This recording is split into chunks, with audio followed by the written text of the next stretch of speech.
I'll keep it short because I have some homework to do. But for the past 30 minutes to an hour, I've been doing some research on the new laptop I want to get, because while my laptop has done me a lot of justice in the past 4 to 5 years, I think maybe even 6, it's getting old. Sometimes it just turns off randomly. It's running out of storage, which is something I think I can handle. But yeah, it's getting old, and I think it's time I move on to another laptop. I feel bad saying this because my laptop is right here, but I think it's time I move on to another laptop. I'm looking for a laptop that's both good for programming yet good for like design. So like I want a laptop that I can draw on, so I don't really need a drawing tablet. So I was looking at the Windows Surface Studio, I believe it's called, and I was looking through that.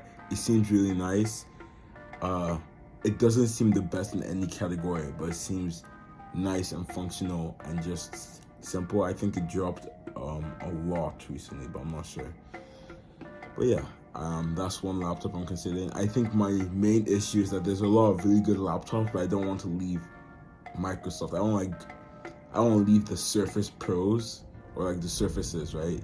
So I think that's my main problem. Once I can overcome that fear of like unfamiliarity with my laptop, then I'll be good to go.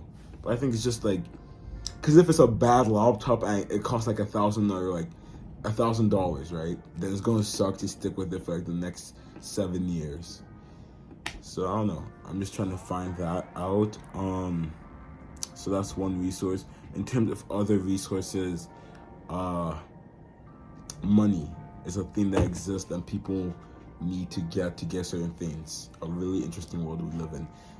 But I'm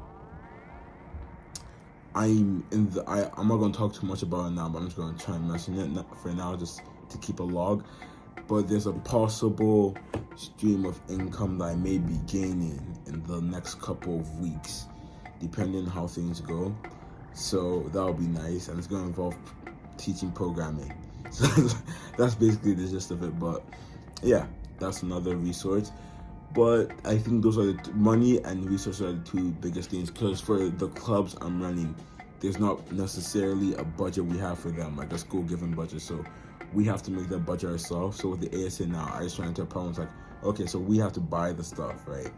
So for now, we're gonna put in our personal money, but what I want to do for future events, so we don't have to keep on pouring our money, is that I want to like do some more fundraisers, which I already put in the schedule. So just like more fundraisers, so we can rely on that money for other events to get the food and games and other stuff.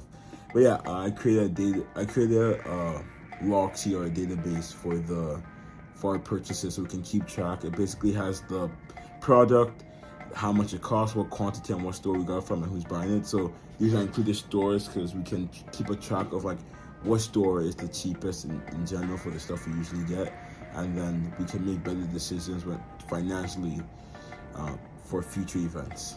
But yeah, besides that though, I have nothing else to say, so have a great rainy day.